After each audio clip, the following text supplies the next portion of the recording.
A young American nanny, Greta Evans from Montana, is taken aback when she discovers that the boy in her new English family is not a child, but a life-size doll. As she inadvertently breaks a set of strict rules, unsettling occurrents lead her to suspect that the doll might possess a life of its own. Stay with us till the end to see Bram's manipulation. Welcome to your daily dose of Movie Pill. Today, we'll be seeing a 2016 movie titled The Boy. Spoilers ahead, and let's dive right in.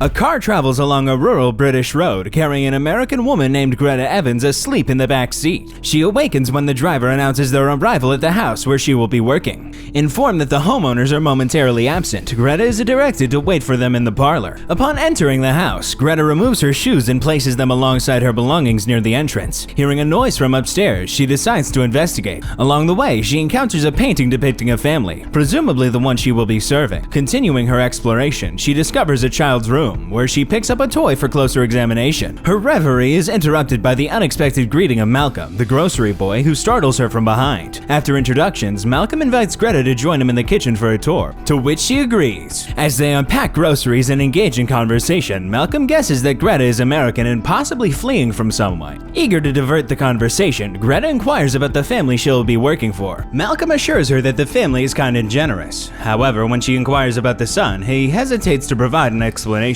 Their conversation is abruptly halted by the entrance of Mrs. Heelshire, who questions Greta about her bare feet. They return to the house entrance to retrieve her shoes, only to find them missing. Mrs. Heelshire dismisses it as her son's playful antics and advises Greta to wear different shoes. Meanwhile, in another room, Mr. Heelshire converses with his son, Brams, whose face remains obscured by a chair. As the two women enter, Mrs. Heelshire introduces Greta to her husband and son. However, when they step aside, Greta realizes that the figure in the chair is actually a doll. Greta's laughter fades when she notices the seriousness of their expression. Their interaction is interrupted by Malcolm, who enters the room and begins conversing with the doll as if it were alive. After Malcolm leaves, Greta, emboldened by his behavior, approaches the doll, shakes its hand, and expresses her desire to be friends. Mrs. Heelshire instructs her husband to bring Greta's belongings to her room while she acquaints the new nanny with her duties. As they ascend the stairs, Mrs. Heelshire reveals that they had previously employed other nannies, all of whom Brams rejected. Upon reaching Bram's room, Mrs. Heelshire leads Greta through the daily routine. Brams must be roused at 7 a.m. and dressed in fresh attire, a task Mrs. Heelshire requests Greta to demonstrate. Dissatisfied with Greta's method, Mrs. Heelshire intervenes and undertakes the task herself. They proceed to the studio where Brams engages in 3-hour lessons, 5 days a week, commencing with poetry, followed by music appreciation, which is of great significance to Brams and necessitates playing at a high volume. Later, they convene for dinner, with Bram's doll joining them. Upon concluding the meal, Greta proceeds to clear the table, but Mrs. Heelshire admonishes her against discarding the leftovers,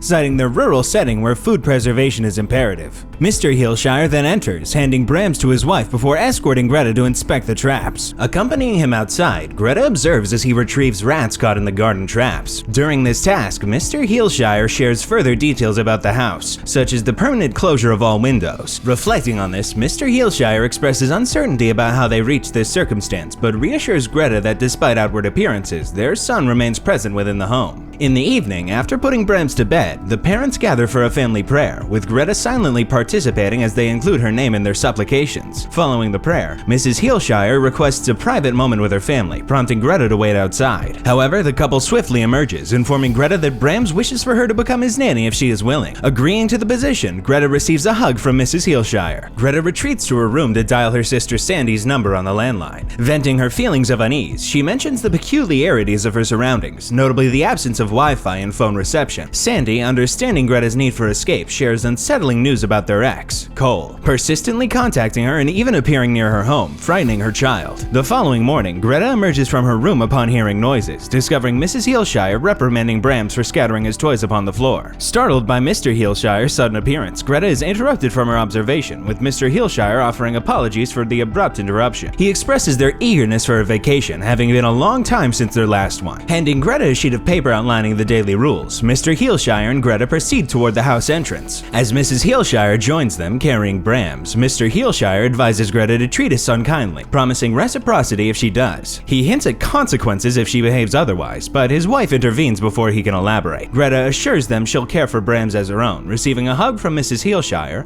along with a whispered apology. Taking Brams outdoors, they watch the couple depart in their car. Upon returning inside, Greta disregards the rules, leaving Brams on a random chair and covering him with a blanket due to his unsettling presence. She proceeds to the kitchen to prepare a peanut butter and jelly sandwich, which she takes with her to a reading chair. Enjoying some wine and reading a magazine, she eventually drifts off to sleep. As she wakes in the nighttime, Greta picks up the tray, intending to take it to the kitchen. However, she pauses midway upon noticing the fallen blanket beside Brams. Feeling unnerved, she hastily retrieves him and places him in his room, tossing him onto a rocking chair before returning to bed. The sound of a child's laughter rouses Greta from sleep. Investigating, she approaches the family painting, drawn to the image of the child. Suddenly, a hand emerges from the painting, grasping her neck. Startled, she wakes up in bed, unharmed but unsettled by the dream. Disturbed, she dresses and checks up on Brams in his room, finding him still on the chair with water dripping from his eye. Worried it might be tears, she realizes it's just water from a leak. Moving him to the bed for protection, she leaves. Exploring the house, Greta discovers a locked door in the attic, attempting to open it with a fire poker to no avail. Throughout the day, she occupies herself with various tasks, trying to keep busy. Attempting to reach her sister, Greta encounters the answering machine. Just as she hangs up, the phone rings again, but only static greets her when she answers. The following day, while collecting the mail at the gates, Malcolm arrives in his car with the groceries. They head to the kitchen, where Malcolm instructs her to discard all leftover food into a trash bag he'll take away. Expressing frustration at Malcolm's failure to warn her about Brams, he defends his silence, claiming he didn't want to spoil the surprise. Curious about the doll's backstory, Greta prompts Malcolm for an explanation. Leading her to a grave near the house, Malcolm reveals that Brams perished in a house fire on his 8th birthday, with the doll appearing the day after. Despite its eerie nature, Malcolm assures her it's harmless. Upon calculating the timeline, Greta realizes the couple has maintained this lifestyle for 2 decades. Malcolm informs her that they had been searching for a nanny for a year prior to her arrival, offering to take her out to experience the town's nightlife if she's feeling restless, ensuring her it's not a date and he won't disclose their outing. Clarifying that she's recently ended a relationship, Greta accepts the invitation. Meanwhile, in Bram's rooms, it's revealed that all the conversation in the house are overheard by Brams through the walls. While on the phone with Sandy in her room, Greta shares her plans for the evening, unable to convince her sister that it's not a romantic outing. Sandy encourages Greta to socialize more. Catching sight of Bram's reflection in the mirror, Greta feels unsettled and closes the door. Later, as she enters the bathroom for a shower, oblivious to another presence in the room, her dress and necklace vanish. Upon exiting the shower and noticing a chunk of her hair missing in the mirror, she discovers the disappearance of her belongings as well. Upon returning to her bedroom, she discovers all drawers gaping open and her wardrobe emptied of clothes. Fearing an intruder, she exits the room, stumbling upon the attic door ajar with the stairs beckoning her ascent. Clutching the fire poker for protection, she ventures into the attic, only for the door to slam shut behind her, sealing her in. Upon hearing Malcolm's arrival, she attempts to signal him from the window to no avail. Her efforts to break free with the poker prove futile as it shatters, leaving her stranded as Malcolm departs. Navigating the attic, she startles at a human-like shadow, losing consciousness from a blow to the head. Awakening the next morning in the attic, she discovers the shadow was merely clothes on a hanger. Perusing Bram's childhood photo album, she encounters a picture of the painting's original subject, noting Graham's graver expression. Startled by the sudden opening of the attic door, she retreats to her room, only to find her clothes mysteriously restored. Malcolm arrives later to search for intruders, finding no signs of forced entry. Puzzled by the reappearance of her clothes, Greta seeks solace in Malcolm's company as he opts to stay. While shooting pool, Greta presses Malcolm for more details about the true Bram. Initially feigning ignorance, Malcolm eventually admits there are conflicting tales circulating in town, offering a nuanced perspective. According to hearsay, Brams was either a well-behaved child or deeply peculiar. Pushed for clarity, Malcolm recounts a delivery he made on what would have been Bram's birthday. Mrs. Heelshire was celebrating with the doll while Mr. Heelshire drowned his sorrows in the pool room. Over drinks, Malcolm probed Mr. Heelshire about Brams, eliciting a somber admission of the boy's oddity. Satisfied that Greta is safe, Malcolm bids her farewell.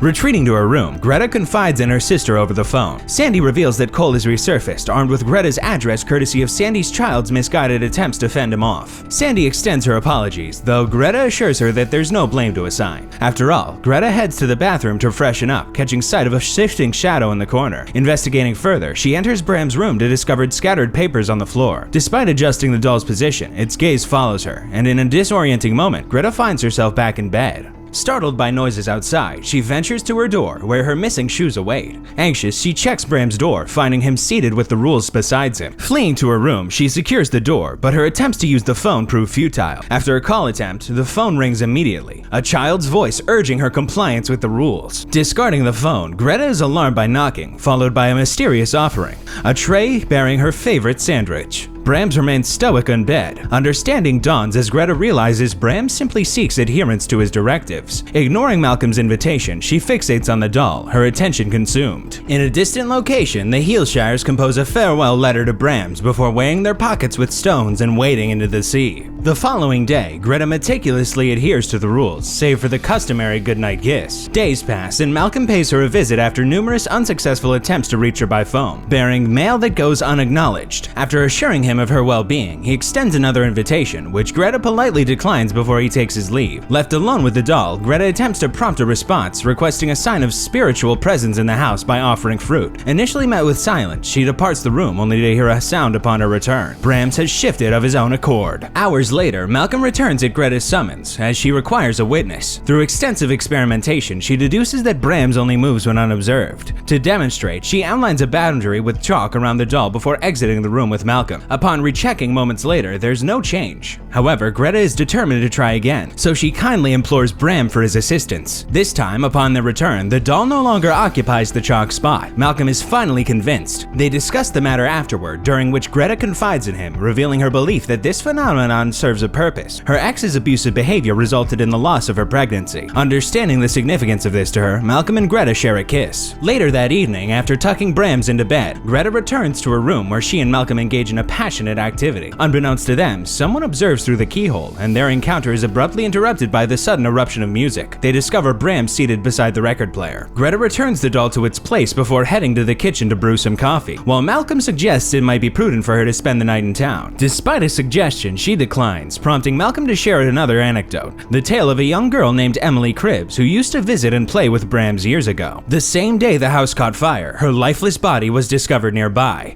and the perpetrator was never apprehended. Despite the danger, Greta remains steadfast in her decision to stay. She checks on Brams in his room, tenderly giving him a goodnight kiss before heading to the attic. There, she revisits the photo album, discovers images of Emily with a perturbed expression as Brams gazes at her eerily. The following day, upon returning from tending the traps, she hears the familiar sound of the pool table. Investigating with Brams by her side, she discovers that Cole has unlawfully entered the premises. Despite the awkwardness, they share a meal, during which Cole attempts to convince Greta of his changed ways, pleading for her return. Malcolm arrives, prompting a private conversation with Greta under the guise of discussing groceries. Expressing concern for her safety in Cole's presence, Greta reassures him of her plan. Malcolm departs the house but remains nearby, stationed in his car as a precaution. Alone inside, Greta provides Cole with a sheet and pillows for the couch, refusing his pleas to leave together. As Cole leans in for a kiss, Greta evades, swiftly exiting the room. Seeking solace in Bram's room, she confides in him, acknowledging her need for assistance. Later that evening, drops of blood cascade onto Cole's face as he awakens to discover rat carcasses in his bag.